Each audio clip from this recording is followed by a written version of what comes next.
All right. Hello, folks. How are you today? My name's Sayler Shiningstar. I'm here with Dr. Jennifer Markham, and Hello. we're going to play and have fun and see what comes up between the two of us, with the two of us, for embodiment and being more aware of what's going on the planet, with our bodies, with other people's bodies. Yeah, that's just a little bit of a lead in. And I want to talk briefly about Dr. Markham and who she is. And you may hear me call her Jen here and there instead of Dr. Markham. I know her more as by her first name than as in reference as a doctor. And I get to learn more about who she is as a doctor now. I'm excited. So Dr. Jennifer Markham, ND, is a visionary artist, naturopathic doctor, writer, teacher, and speaker supporting individuals on their healing journey. The journey to self-actualization and optimum health. That's a lot. I'm excited. Woo! She educates, inspires, and empowers individuals in harmonizing body, mind, and spirit. In her private practice, Vitality Healing Center, since 2016, she infuses individualized quantum healing therapeutics such as craniosacral, acupuncture, botanicals, biotherapeutic drainage, applied kinesiology, gemstones, sound, art, and color therapy. She paints a picture of the soul on the human journey, with dis-ease being an opportunity to remember who we are and discover one's dharmic path through the healing journey. True healing is a journey from dissidence to resonance with one's true self. In this way, one's world transforms from the inside out. Dr. Markham is passionate about bringing together community for the offering of healing practices, creative arts, education, and experiences for the support of living in harmony with nature, within and without. And I'm really excited. Again, I'm going to use that word. Or maybe use a different one. I am so thrilled to just get into so many different bits and pieces of what we each bring for women, men, children, beings on this planet who are going through some interesting times right now, no matter where you are and what you do. We're here for support and little bits of wisdom and to learn from you all. So thank you. Yeah. Thank you, Sayler. Oh, it's such a pleasure. I am also very much looking forward to our conversations and this opportunity. And so I'd like to share with all of you, and thank you also for that wonderful introduction. And Pleasure. I'd like to share with everyone else who Sayler is. So it's a good opportunity and a blessed opportunity. So Sayler's shining star is an energy whisperer and sexual healer, changing bodies simply by being the space, kindness, and caring she naturally is. Orgasmic embodiment was birthed out of Sayler's body's desire to bring about greater awareness of, for, and with bodies, what they desire, and how a turned on orgasmic body is a prima materia of creation. Quintessential. Sayler is a space of quiet potency, curiosity, empowering you to ponder what is true for you on your path as a steward of the earth and bodies, and a voice for the seen and unseen. She empowers you to follow your inner knowing and to ask, as it were, the horses for their awareness and energies along the way. Horses have been a major part of Sayler's life, and Papa, her grandfather, helped get her hooked on horses when she was only 2 years old. On Saturday mornings, he would take Sayler to Missouri stables so she could pet horses on the nose. And at 4, she started receiving English horseback riding lessons, and later went on to show, provide horse camps, and host a horse rescue sanctuary using a variety of natural feeds, products, healing modalities, and natural horsemanship to change the lives of the animals and people involved. Sayler is a mother, a daughter, a friend, my friend, nature and animal lover and steward.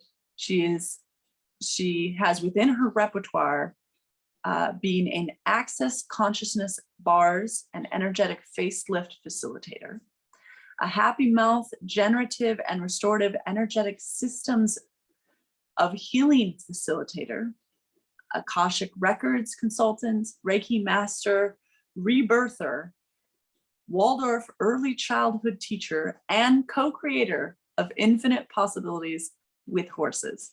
Wow, Sayler, you have quite a repertoire, as I just read, and I'm sure it's beyond, and I'm really excited to get into conversation with you.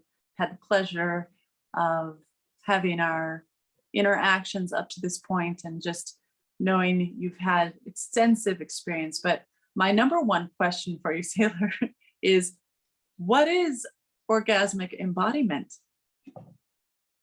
Oh, that's that. I have some quick answers and then some longer answers for that. The really short answer is doing that which is in relationship with our body, talking to our body, not just talking at our body, and becoming more aware of what our body requires to feel enlivened and energetic and turned on.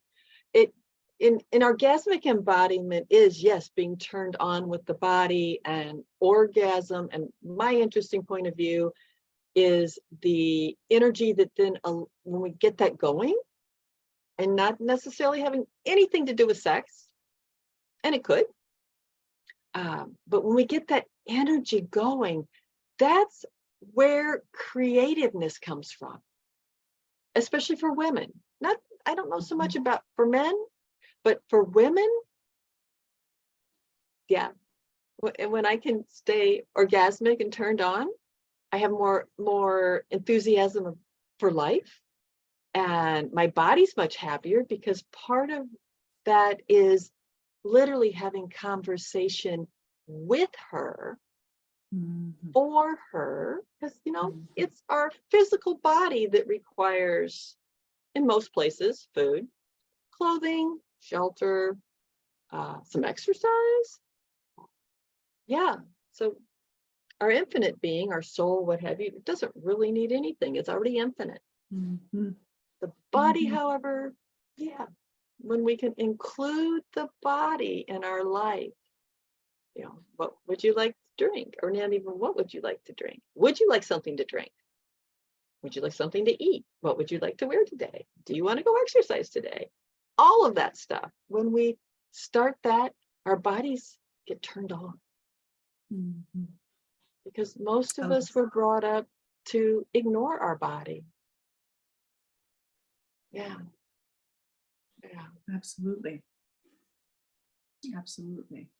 And I love what you share about checking in with the body.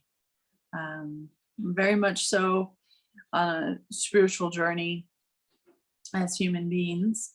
And there's so much focus on being more connected with that which is our spiritual being. But this embodiment piece, to really feel it within our body, our physical being, is of the utmost importance. Otherwise, you just kind of float off into the upper chakras, the upper ethers, and the body can certainly still be in a place of suffrage. So this is, I'm thrilled to talk about this. So orgasmic embodiment, absolutely.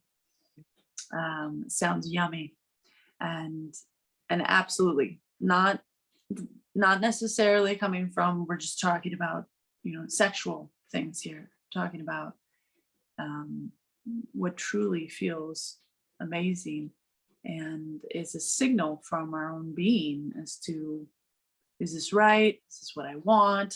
Is this, what do I need? So our basic needs is what you were, referring to from what I could hear. Yeah. And if we are meeting our needs, what becomes possible from that point? But if we are ignoring our needs or we're bypassing them, I have found that to be like missing the mark for the full picture of, again, embodiment. I'm going to use that word again. So, well, and Sayler, do you have anything more to say about orgasmic embodiment? Say yes to your body for orgasmic embodiment. It will change your life unbelievably. Just unbelievably. And it's an honoring. It's an honoring of you as an individual. It's an honoring of you as a woman. It's an honoring of you as someone who is here on the planet to help make a difference. And I'll just say this time of need for something different, very different. And it helps balance between the masculine and the feminine when we are checking in with our body. And it makes it okay to say, no, I don't, that doesn't feel right to me right now, or that doesn't feel like it would be fun, and or whatever the case might be. Trust your body. Thank you, body. Thank you, body. What you're sharing makes me appreciate every time we speak about this, appreciate our bodies, my body, all the more, recognizing that we're this built-in system, if you will, this beautiful being that has all the messages and direction. But as you said, many of us, or an experience of, I know a lot of people that I've worked with to one degree or another, have not had a safe environment or a clear example, perhaps, or certain things have come up in life that have interfered with it being safe or clear to listen to the body, or to know how to trust the body, or how to honor the body, therefore our whole being. So I love getting into this with you. So I know today we wanted to come together and speaking more about ways in which we can become more present and embodied, and in fact, shifting the energy, especially with the things, many things going on in our world, in the world at large, that are, and to be honest, while there are ebbs and flows throughout all of time with different traumas and tragedies and catastrophes, we are certainly at a time where we can look at, it seems, peaked in our world, and there's more devastation, and there's certainly a focus that there's devastation, there's stress, there's chaos. And when there's at least the focus that that's happening, speaking about what happens to the physical body, or what can happen to a person. And I think you could speak to this more as well, but just understanding what physiologically changes when we're under stress. I can just point out the breathing changes. A lot of people can say, oh yeah, I'm holding my breath. I've not been breathing. You know, the sense of being able to think clearly changes, because when I could break it down into just go into a little doctor hat for a moment. We have the autonomic nervous system. We have the autonomic nervous system, which is the controlling body of that does not require thought, but can be affected by thought.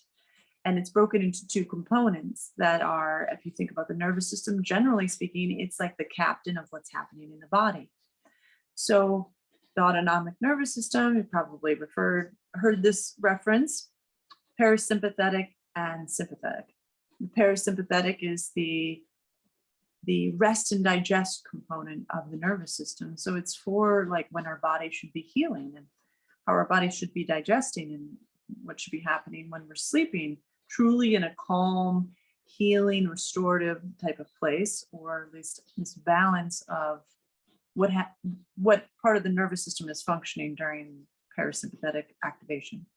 And then the sympathetic, which much more talked about, is that like fight or flight, you know, being chased by the tiger, or having almost getting hit in traffic, or you know, oh, you woke up late and you're running, and you know there's a stress, and the body is much more in survival. And it could be a good stress, like you're working out,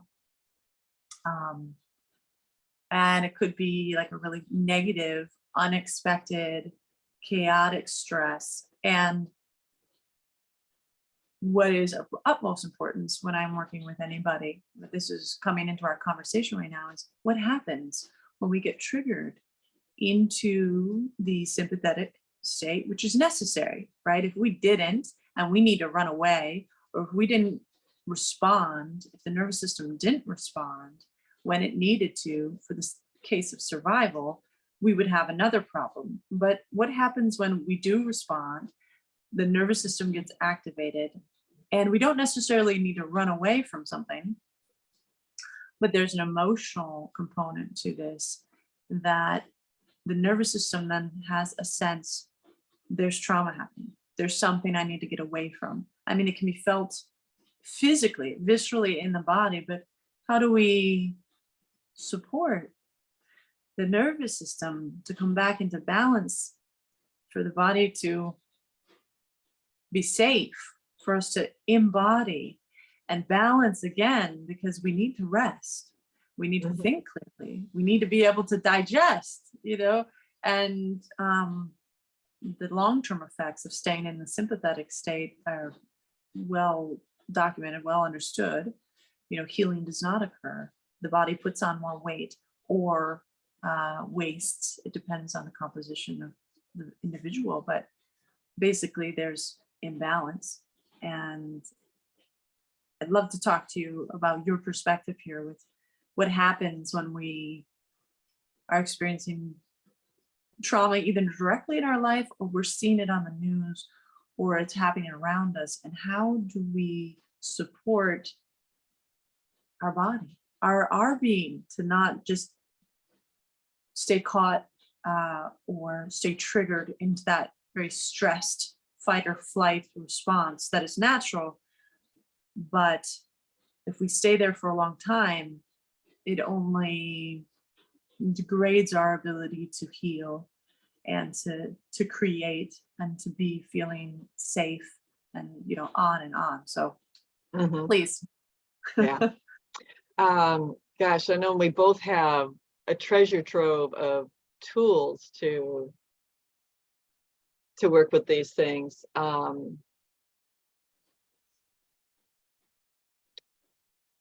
I've actually seen some women recently that have just been through some horrific things. And you know, one of them was talking about her adrenal system being shot, and she literally was shaking on the inside. So just a really quick little something I could do. And I asked her, I said, would you like a tool to help with that? Just something that's quick and easy to do. And she said, yes, please. So one of them is getting the vagus nervous system flowing again in a more balanced, healthy move. And not that not flowing isn't healthy, because it stops for a reason. Not always good ones, but it stops. But what I actually shared with her was really super simple. It's put your hand at the base of your skull and just a tiny bit on your neck. And I'm going to do this along with you. Yes. Yeah. Do, because as we both do this, it will radiate it out even more for those who listen in the future. And put the other hand on your sacrum or your coccyx. So the coccyx is your tailbone. It's a little bone that is the last couple of bones at the base of the spine. So just kind of there and just above that. Like between your butt cheeks, almost. Yes. Thank you. Higher. That's a good one. Yeah. Yeah. And all you have to do, it's so simple, just trust me, is just ask the vagus nervous system or the vagus system to run. You know, you can do this sitting up, you can do it laying down if you get comfortable. I actually had to do it sitting up because I have fractured both wrists twice, and when I'm laying down, it's not so easy.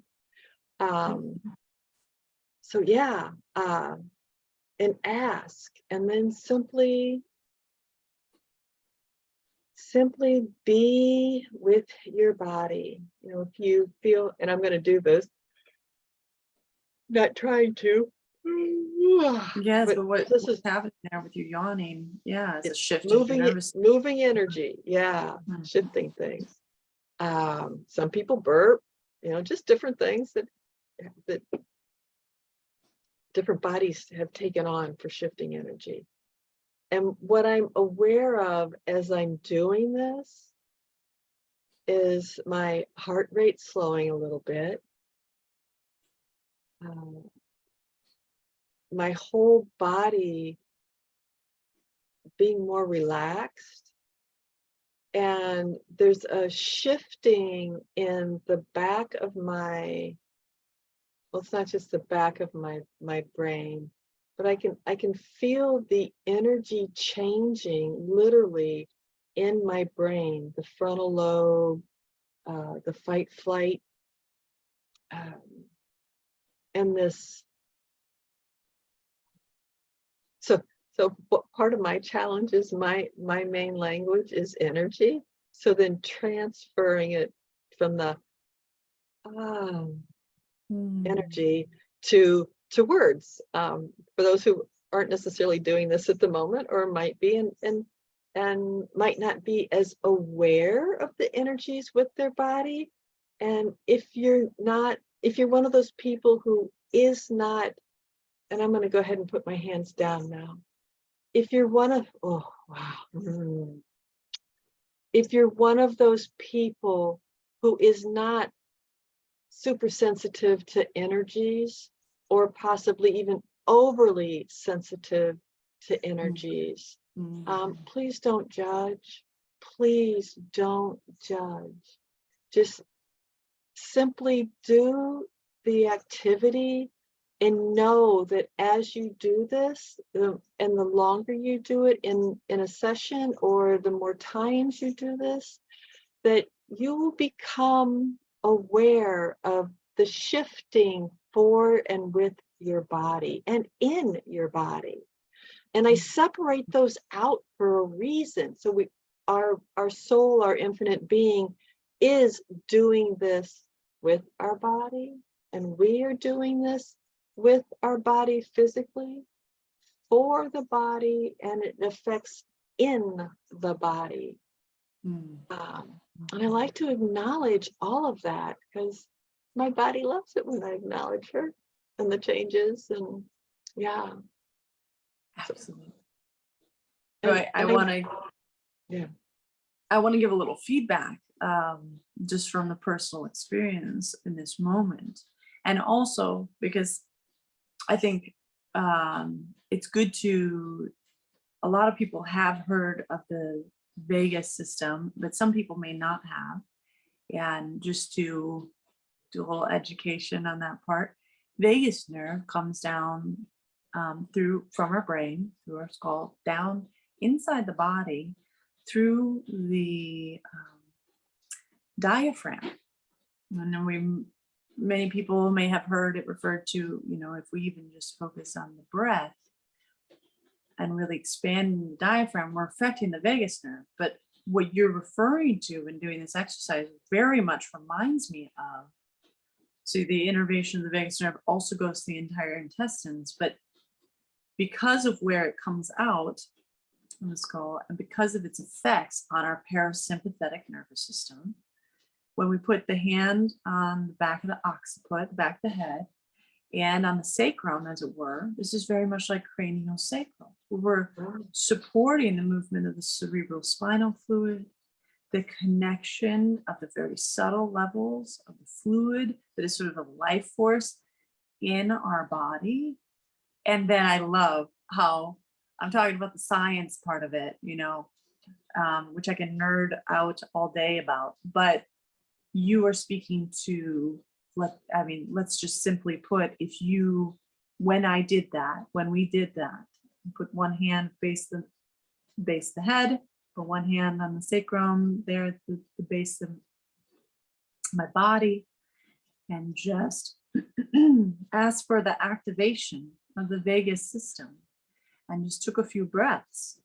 There was so clearly, and that's all we need as evidence, so clearly a calming in the body, almost slowing down, and I feel great. I just put it simply, I feel calmer, and it's priceless. And I love your ability to always bring it back, and obviously your experience to always bring it back to our body. Like, thank you. Simple amount of just even touch. It's incredible. We know that some of the reasons for poor health in the older population is in large part due to the fact of a lack of touch. But if we would each understand the importance of touch and connection with our own body, and this sort of like little hack, if you would, that you just shared with us, to tap into our nervous system and connect with our body and just give permission in this moment to come on board, as you said, come into presence.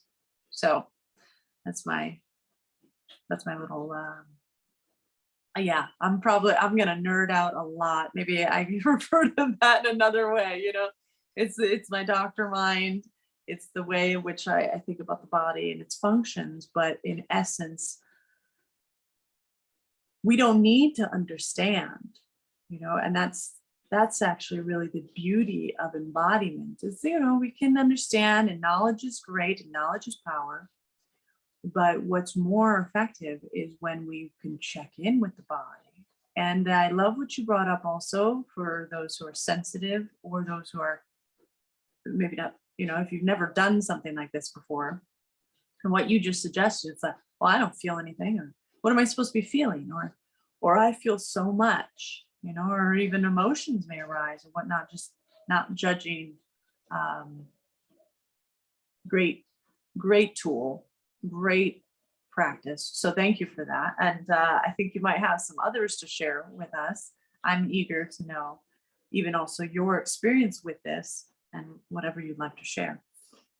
Okay. Yeah. Thank you. So I will reiterate, my first language is energy. And I love that Jen is very energetic also.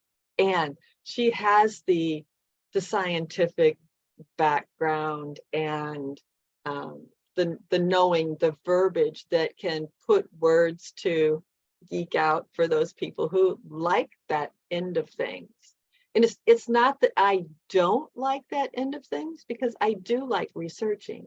I geek out on embodiment and really being connected with my body, because for many years, 40 or 45 years, I was almost totally shut off from my body. Mm-hmm. And I mean, we can talk about that more in depth at another time, but I went through many years of incest. And so I did what many people do. I checked out. Now, I didn't forget anything. I remembered everything.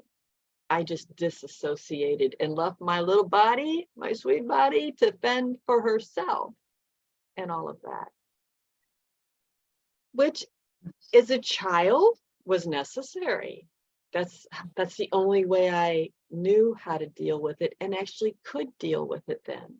And as I got older, that wasn't a kindness to my body. And I did things like, I did everything to an extreme, it seemed like. I worked out a lot, 6 days a week, 3 hours a day, and then I went dancing, usually 6 days a week. I overate, or I got into drinking, or I got into doing drugs a little bit, so I didn't get out of control, but that was already out of control.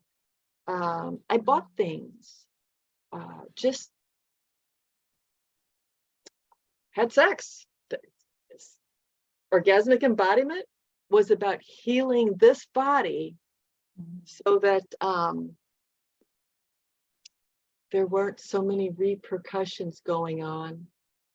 And I have a daughter who's now 30, and I didn't want her going through the stuff I went through exactly or similarly. So I started working on me and with me. And in the beginning, it wasn't about my body. However, over time, it has been and continues to be. So yeah. You want to do the Thank you for what I did. That's a big share, Sayler. And many people who, if they have not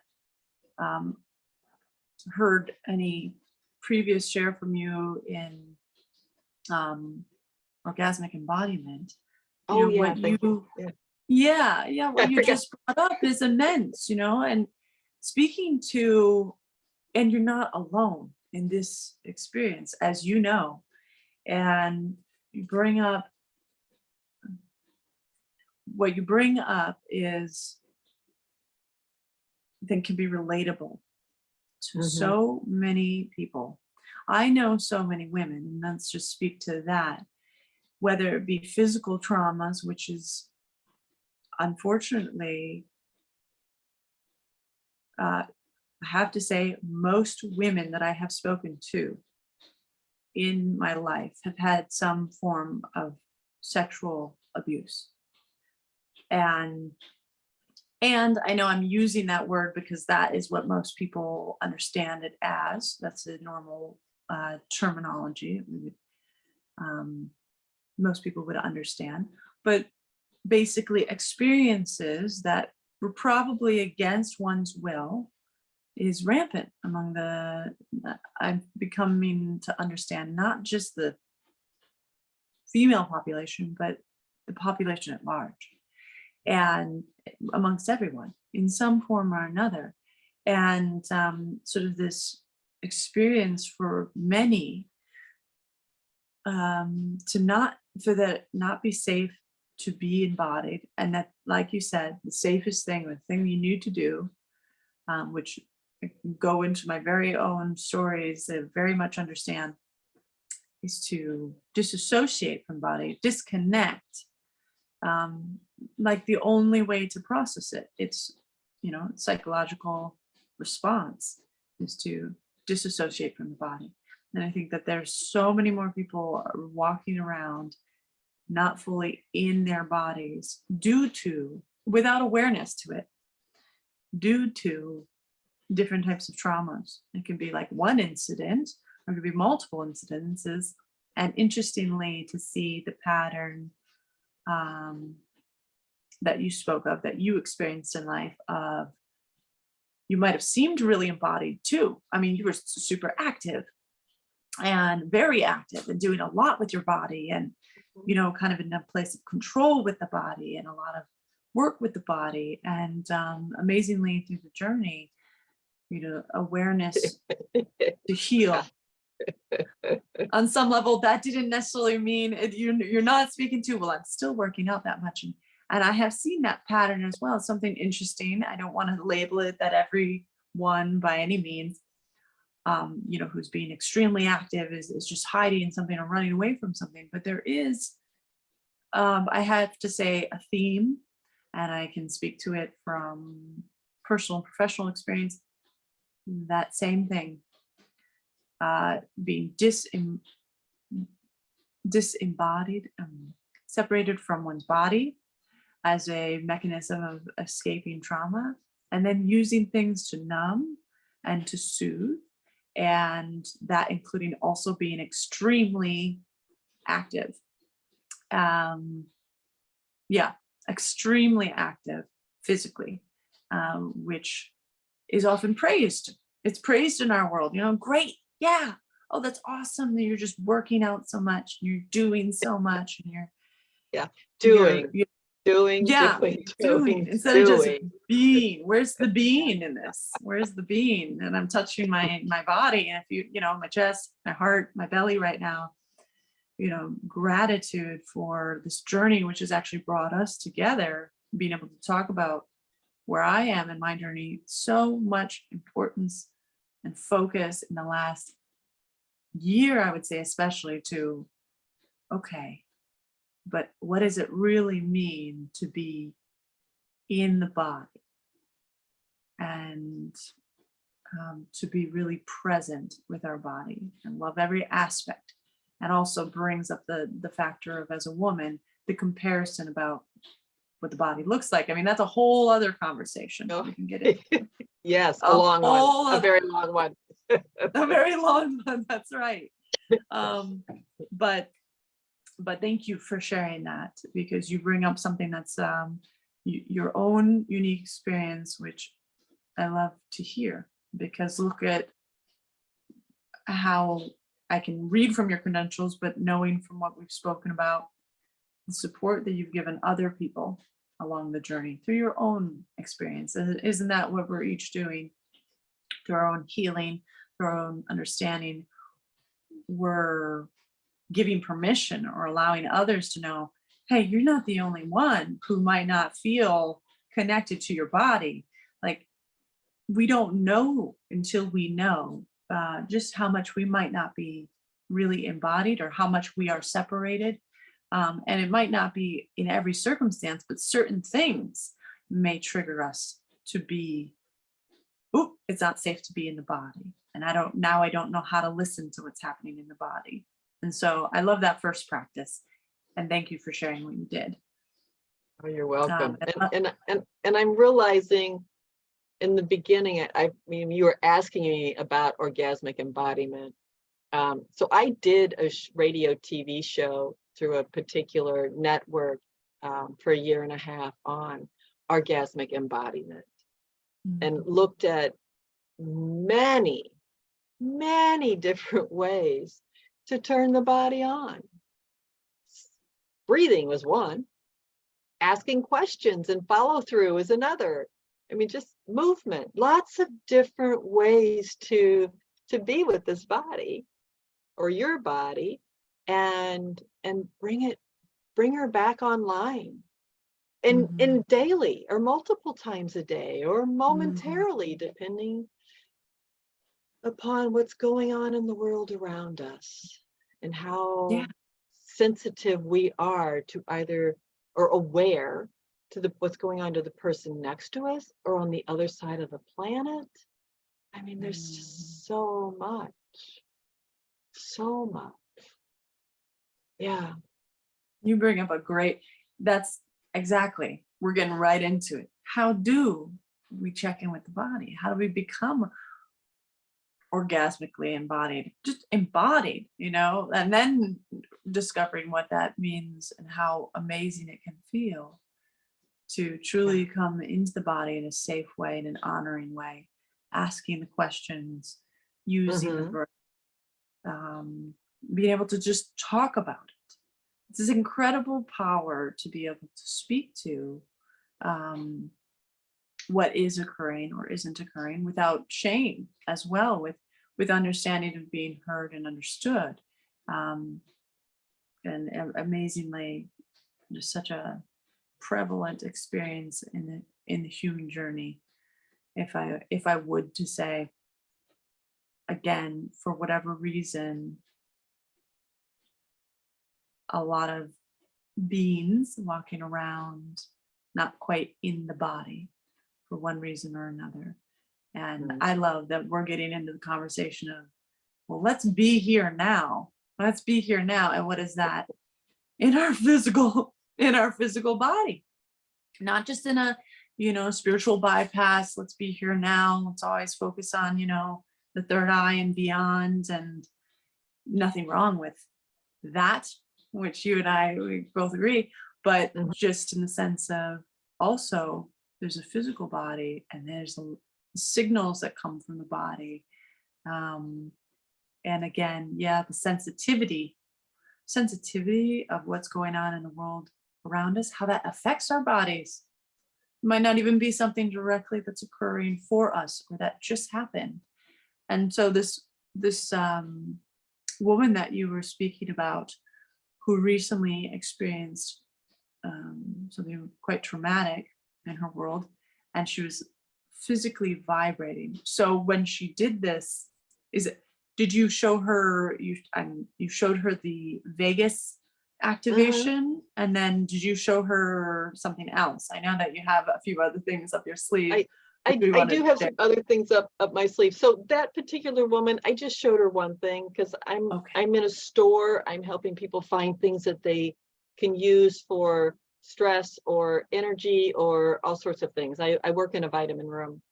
Um, so another woman came in the same day because we have a lot of trauma here where I'm living right now. Um, and she was kind of going through something similar. She was having more trouble I could see in her eyes. So when somebody's not really in body, it's almost like the lights are on and nobody's home when you look in the eyes. Yeah. There's a distance there, a checking out. Mhm. So Mhm.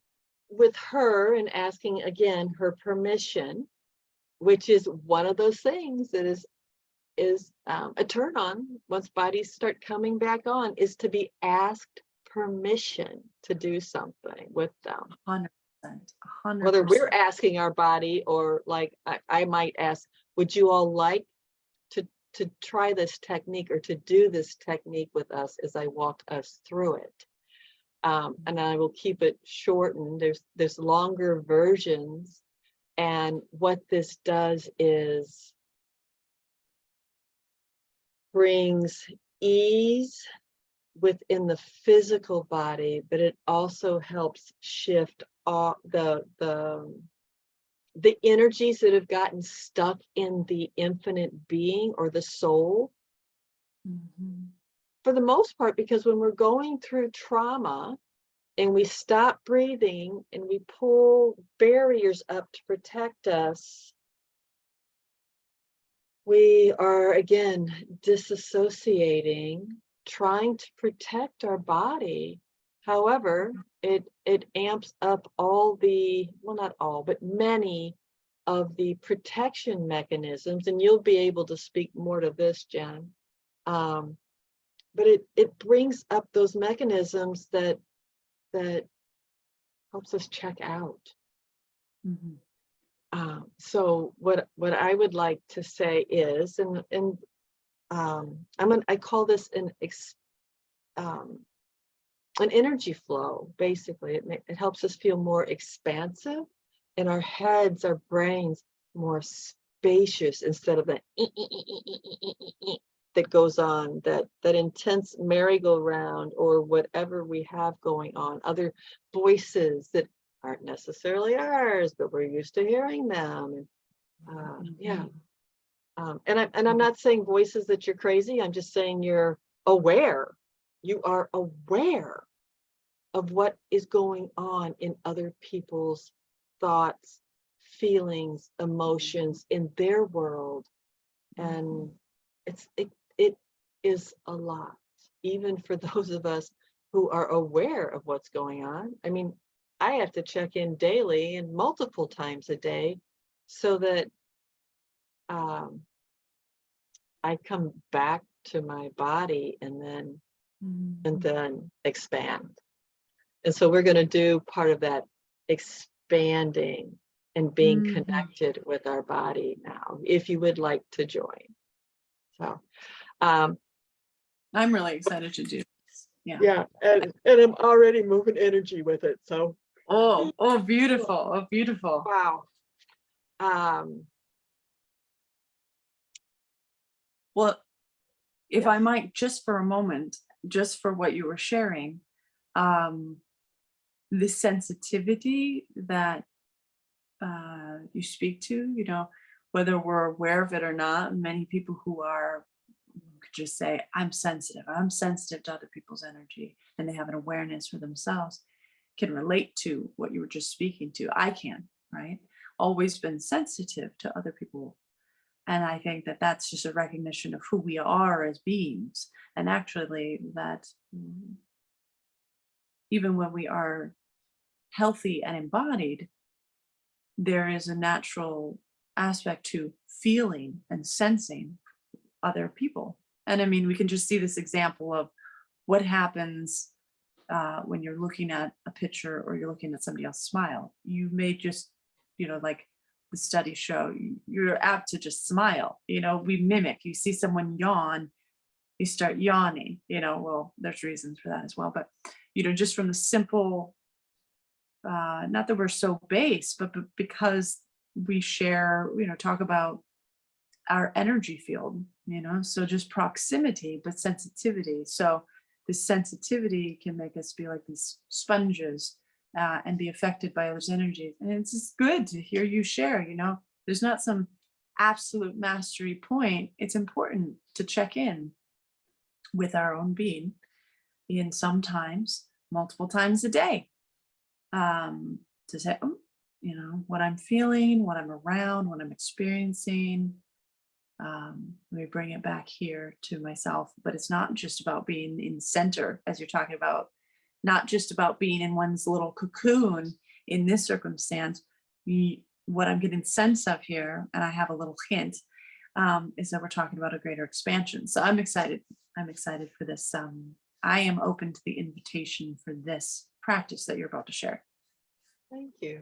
Thank you. And I love sharing this. I am honored to have been taught this and have experienced it for 8 to 10 years now.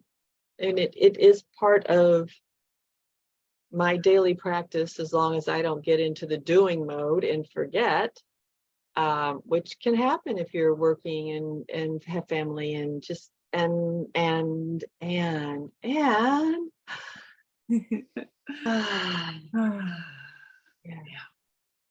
Mm-hmm. So I would like, if you're able to, with wherever you are, if you're driving, either pull over and do this short exercise or pause the audio and just get home before you do this. So take a few deep breaths, or breaths that bring ease. They don't have to be deep if you're unable to do that in this moment. So just. And Sayler, do you recommend, you know, like we close our eyes or? Yes, closing eye. For most people, closing eyes shuts out the external. So you can be more aware of literally what's going on internally with your brain, with your body. Yeah. So breathe.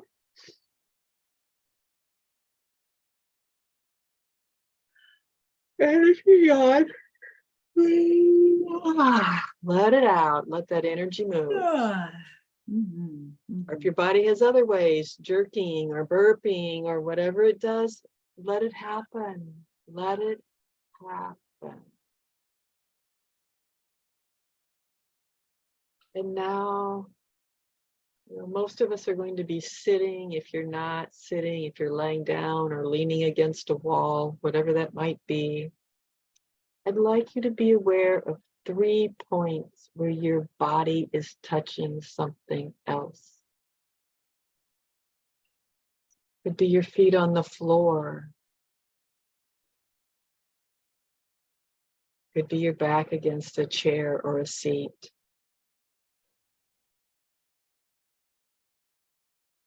Could be your hands on your legs, or could be your hands on chair arms.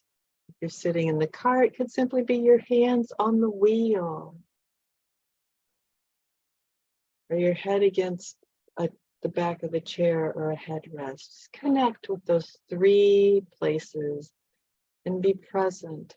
Feet on the floor, butt in the chair, back against the chair, what have you. Yeah, and breathe. And now I'd like you to be aware of your body and your infinite being, your soul, your spirit, and ask that spirit to come in and touch your body all around. And trust when you ask if this will happen, you don't necessarily have to be physically aware of that or energetically aware of that. Simply ask and know that when we ask, things happen. Bring that body, the being in around your body. Feel, sense that connection, and then ask that your infinite being stay connected to your body while expanding out spherically in all directions. And you can ask it go out 10 miles, and then 1,000 miles, 10,000 miles, and further. Your body, it can go out infinitely. And if it causes you too much mental to think about that, don't go there. Just allow your body to continually expand out while staying connected, or while your being to continually expand out while staying connected with your body and to your body.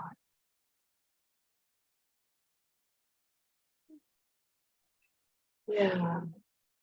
Now, in this expansion, let go of the old training we had, or maybe you haven't had it, but many of us have, to protect our body so that nothing else can come in. That doesn't really work very well anymore, folks. When we put up an energetic barrier to protect our body, we're not allowing anything in, and we're also not allowing our expansive self out. We're not allowing ourselves to connect and commune with other people, places, things, beings, unseen, seen, the trees, the earth, the water. So if you have brought that energy in to protect yourself, please expand it out. Expand out in all directions. Yeah. Expand out.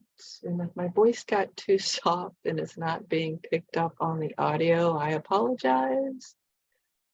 And expand out and ask your energetic body, your infinite being, your soul, what have you, to stay out. Yeah. And be aware of the peace and ease you have. Be aware of maybe the silence in your mind.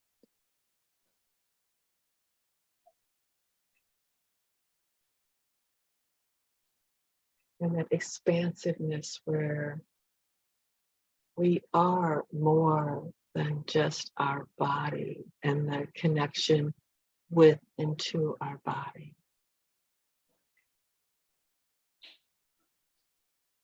And when you're ready, come on back in. You can still stay spacious and keep your energetic body out. But just become present. Open your eyes. See what's around you. And maybe go, I wonder how I can stay connected with what's around me, the seen and the unseen, and still have my energetic body expanding out with ease. Yeah.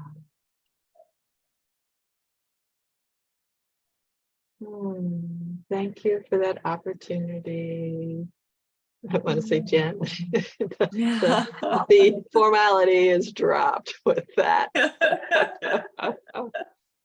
Oh, Sayler, we could have just started with this. We could have, yeah. Oh, beautiful though. Thank you. Thank you. Yeah, you're welcome. I love this practice.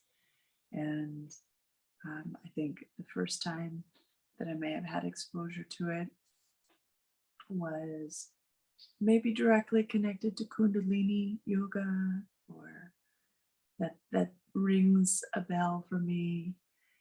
Somewhere around the time, perhaps, something brought me to that practice of expansion. And I love that you reminded us that it's not as though we need to have something happen. We don't have to be aware of something happening, making something happen. It's just asking, trusting. We are the director of our being, each of our bodies. And so simply by asking, it is so. And I have to be honest, there was a few moments where all of a sudden my mind was like thinking about something, even though you're speaking, and I didn't fight it. Just, oh yeah, my being. And the effects, I don't know if it's visible for those who are not looking, who are not watching and are only listening to this. Trust me, there's a visual difference in my my countenance, and energy field. And what you spoke to when you shared this practice with the person who, when you looked in their eyes, they seemed disconnected from their body. I love what you brought up, the barriers, like I was saying, no, we don't have to stay cocooned. There's a reason that thought process has been there. But what this simple practice and powerful practice just gave the example of for myself, and I can just speak for myself here, is that expansiveness allows for so much more balance. As we said, when there's a wall, you might be like, when there's a wall, well, that stops what's going to be able to come in as well as whatever's going to be able to come out. And so, when you have a wall, you have a door. How much more than just one little opening here? This metaphor for how expansive we are, and from an energetic perspective, how grounded we can be and how connected to all that is when we come to embody like this. I can feel. It's beyond words. It's beyond words. I can feel the difference, not only physically, but in a relaxed state in my physical body, a calmness, and actually the desire to say less, which is a sign of a calm nervous system. Mhm. Mhm. Well, I know in the desiring to say less, and yet I know you have some energetic techniques that are uber simple. Um, do you still want to share some of those? Or have you gone to Zen and want to be done? That's a great question. Well, I, I think I'll share one or two little techniques. Actually, they're more like little tips or tricks, since you shared some beautiful techniques that are just within a few moments, viscerally and energetically obvious. I think everybody who takes a moment to practice these, either right here along with us, which I think is an excellent way with your guidance, or then going on and throughout their day will feel the difference. I know it. I know it. And, maybe there'll be some questions, and this will be a good opportunity to perhaps address those in the future, but it's a simple and powerful practices that you shared. So yeah, I'll go into the few tips, because it depends on the audience, right? And a lot of people who may be listening, we know in our world today, we all have interactions, whether we're a practitioner, who's working hands-on with individuals, or we're interacting with people in, like you were saying, in store where you work, or whatever your job or circumstances, come across people in one way or another. And we might only be having like interactions um, over the phone, right? But I think, from my understanding energetically, this a couple of these tricks will be really they might be quite useful. I would just offer that you give them a try. And this all came from while in naturopathic school, Southwest College of Naturopathic Medicine, um, some years ago now. Of course, we ended up having the discussion of, what do you do? Because there's obvious awareness. What do you do when you're interacting with other people and their energy, or you're a practitioner, for example, and you're working on several people? How do you make sure, or how do you take responsibility for the fact that you are interacting with their energy, just like we all do in every moment, whether it's close or far? And again, more so, come back to your own embodiment, your own energy. And because this can be seen that, let's say, for example, you interact with many people and then the day is done and you're like, I'm exhausted. Or I can hear this feedback from people who are, say, massage therapists or nurses. I spent time with this one person, or I was on the floor with these people, like on a shift, and I just felt so drained. Or I don't know, I worked on this person, during massage, and I just felt angry. And I could tell it wasn't my energy, it was whatever's going on in their body, but I don't want to carry that with me. So there's a few different practices, and it doesn't matter to whatever degree we're working with people. But these are things that I like to suggest, and people can try out and play with if it feels right to them. So one of them being the color purple. It's this high royal frequency.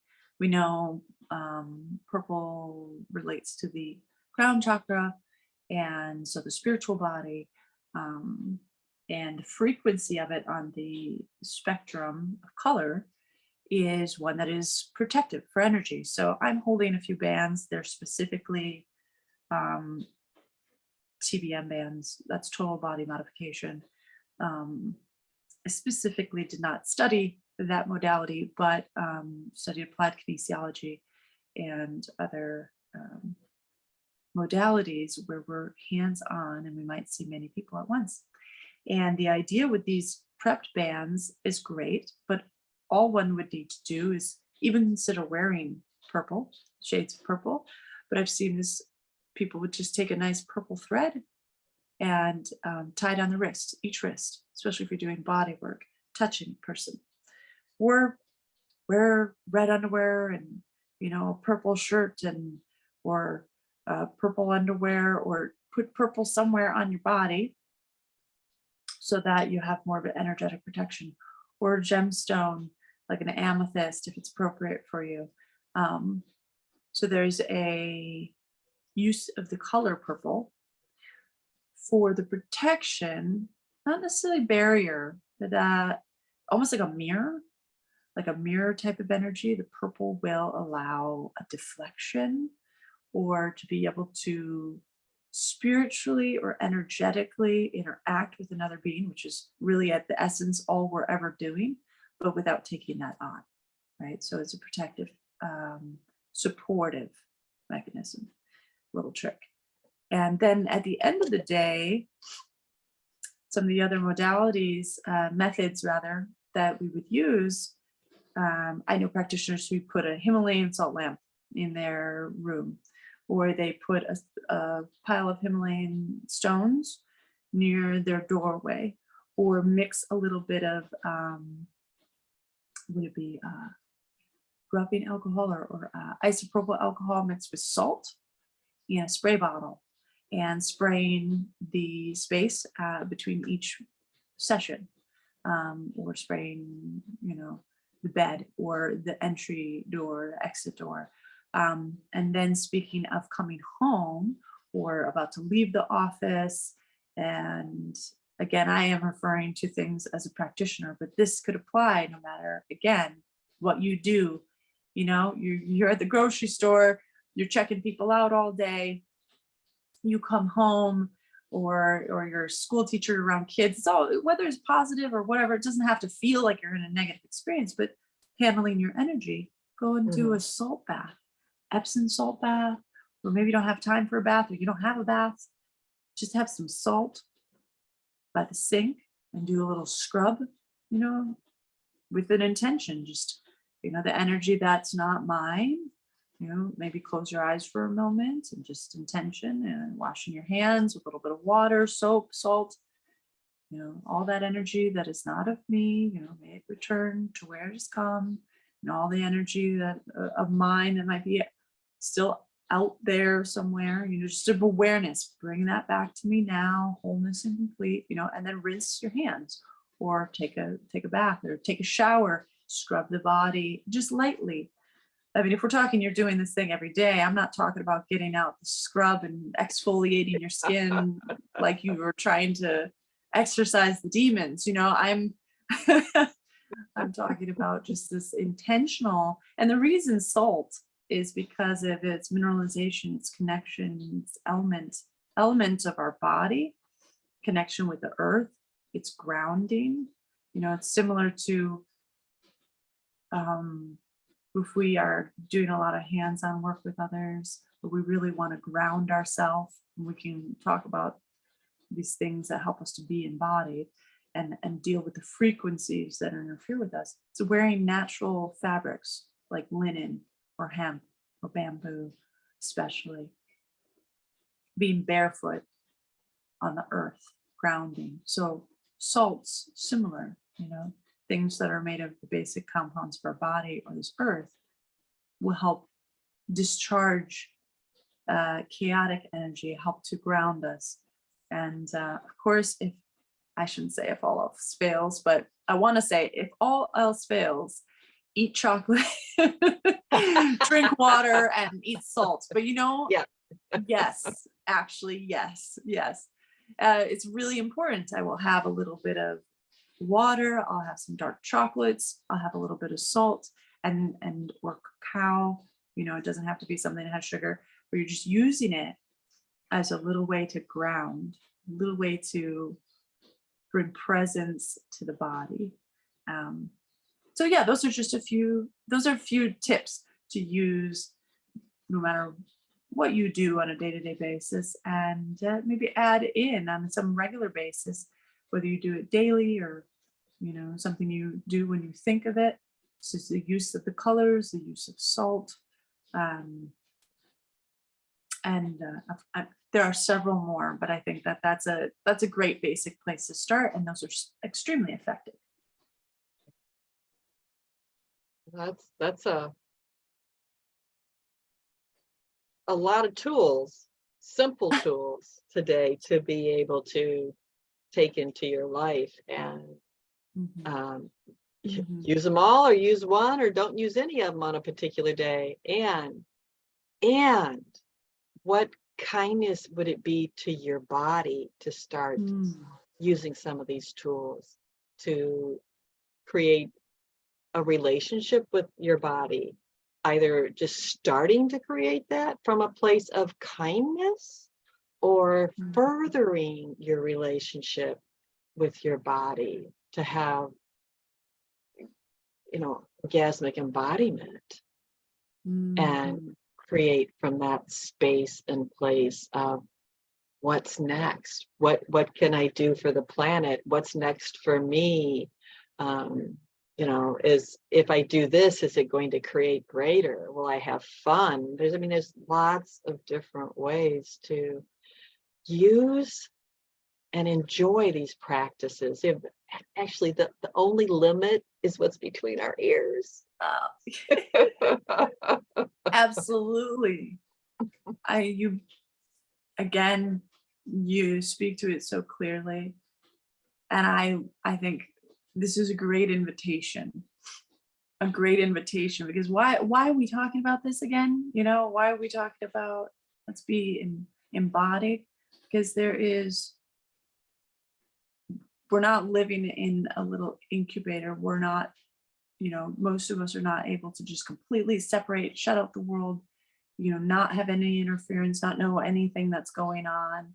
You know, it's not so reality. And so how do we check in, embody, and what is possible when we are embodied? And we can go full on into that in another conversation. But I think the reason that we wanted to start off speaking about this is from that place. You imagine if your body was like on this calm wave of expression and feeling, and you're embodied, and things are flowing and calm, and you're aware, and you're listening to your body, and you're loving your body and yourself.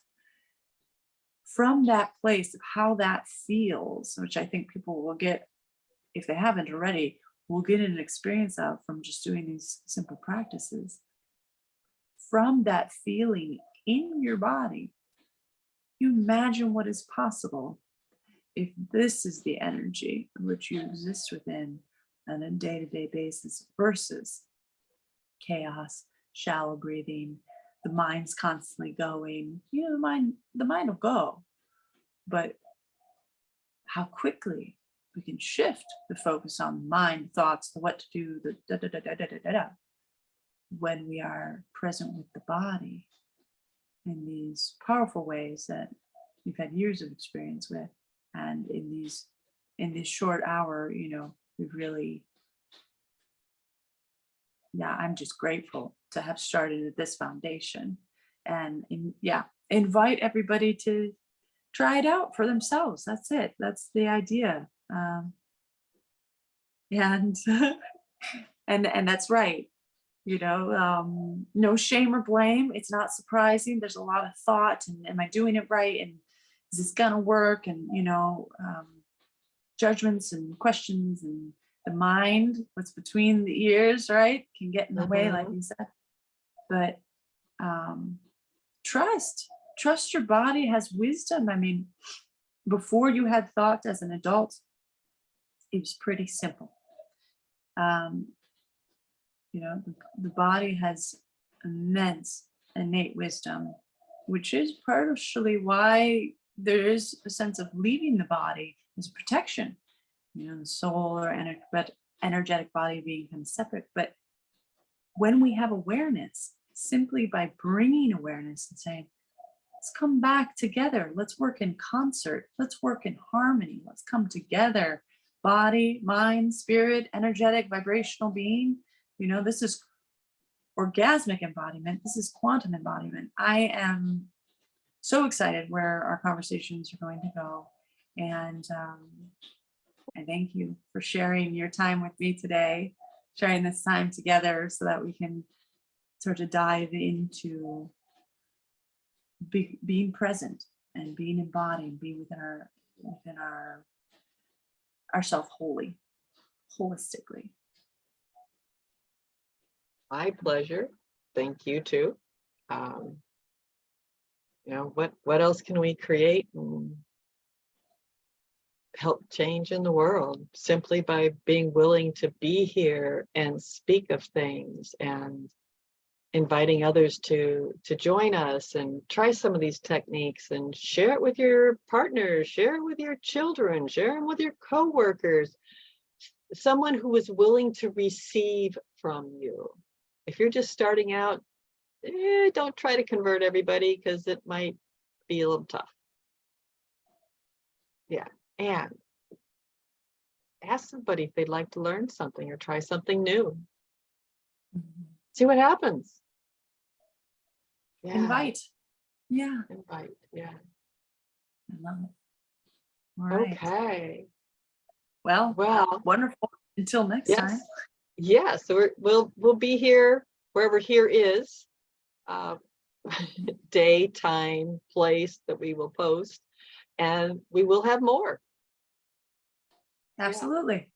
Yeah. And we'll put some information in the body of wherever we're posting, so that you can get a hold of us if you have questions. Yeah. Absolutely. Yes. All Yes. right. Please do. That's what we're here for. We're here with you on this journey. We're all that phrase now. We're all in it together. But in truth, we're here on this earth in this carnation right now in this moment. We are in it together. And it's a pleasure to explore the embodiment with you, Sayler. Bye to all, and we'll see you soon. Yes. See you folks soon. Bye-bye. Bye-bye.